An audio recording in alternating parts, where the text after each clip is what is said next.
But with Iran, if it requires military, we're going to have military.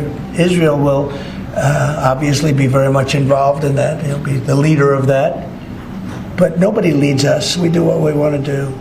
Israel and America stand shoulder to shoulder in countering the threat of Iran. We agreed that the Ayatollahs must not have nuclear weapons. And we also agreed that Iran's aggression in the region has to be rolled back.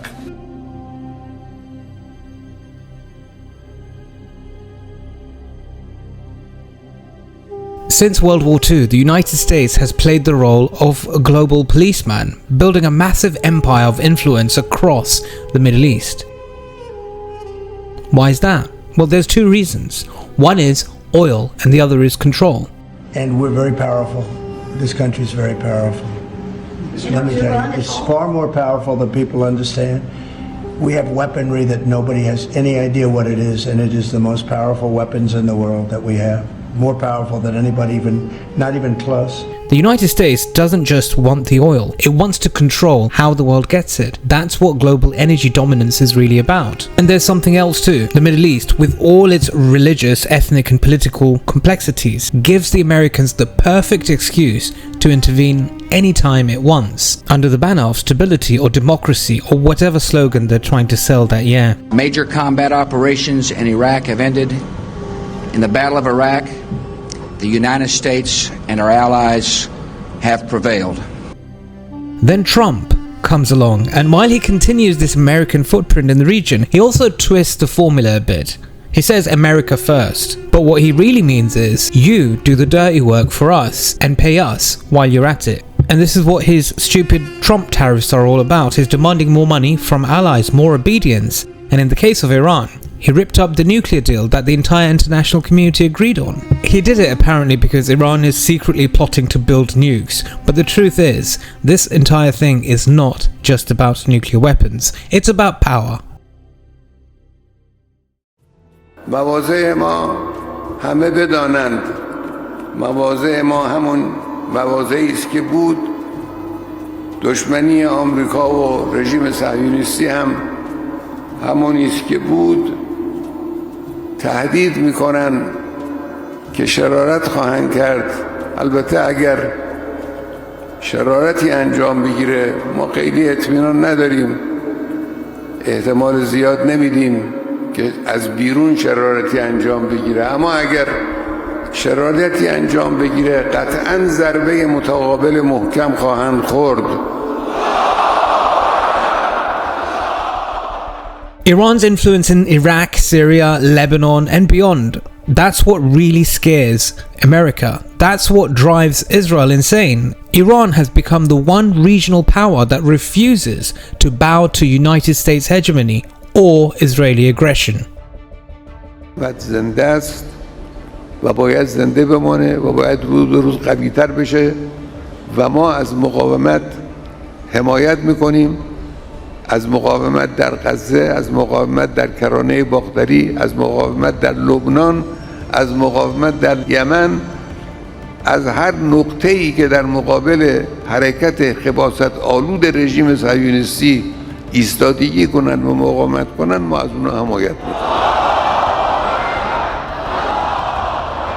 So Trump comes along, reimposing crushing sanctions. He isolates Iran, pushes it economically to the edge, and now he's openly talking about war. But with Iran, if it requires military, we're going to have military.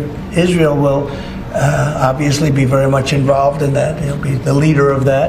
And when Trump says Israel will lead the war against Iran, he's lying. Let me break it down. Iran has 90 million people. Israel, barely 9 million. Who's really going to do the fighting if things go down? American troops. Just like in Iraq, just like in Afghanistan, America will bleed for Israel's war.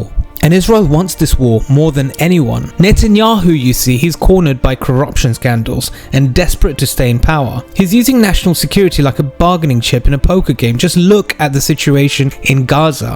What's Iran doing? Iran is simply trying to survive, to maintain some sort of independence and to stop being strangled into submission.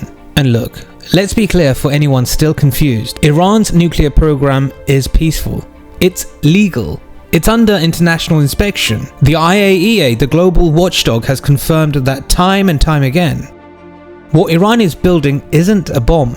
It's dignity. It's scientific sovereignty. It's the ability to stand tall and say, we don't need your permission to advance. But let's say hypothetically the bombs start falling. If Iran is attacked, it won't be a quiet war. It won't be like Syria. It won't be like Libya. It will be fire that spreads through the region.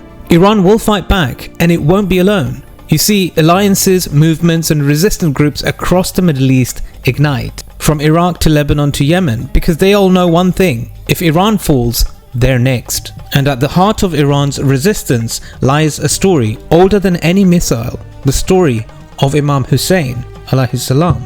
This isn't just a religious tale, it's the soul of a nation. Imam Hussayn, who stood up against an empire with almost no army, no chance of victory, no resources. But he stood anyway. Why? Because some battles you fight, not to win, but to prove that you won't surrender. And that's what Karbala was all about. And that's what Iranians carry in their DNA: defiance in the face of empire. So the Americans and the Iranians are meant to meet in Oman tomorrow to negotiate, and all of a sudden we have Trump mouthing off about war against Iran, pretending like a couple of meetings in Oman mean he has Iran on the ropes. And the Iranians, on the other hand, are saying it's indirect contact, nothing face to face, no handshakes and no photographs. And what's Trump doing? He's slapping sanctions on Iran one after another right before the talks.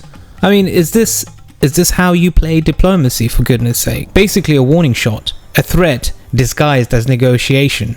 So what the Americans are literally telling the Iranians right now is, talk to us on our terms or suffer.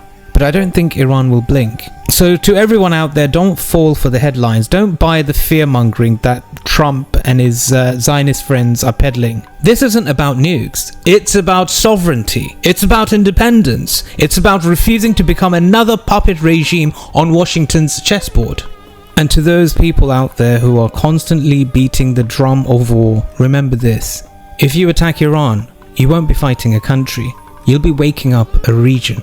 A region that loves Imam Hussayn and remembers his sacrifice in Karbala, never bows to arrogant powers. Thanks for listening to the Independent Islamic Republic. Assalamu alaikum. Have a wonderful night.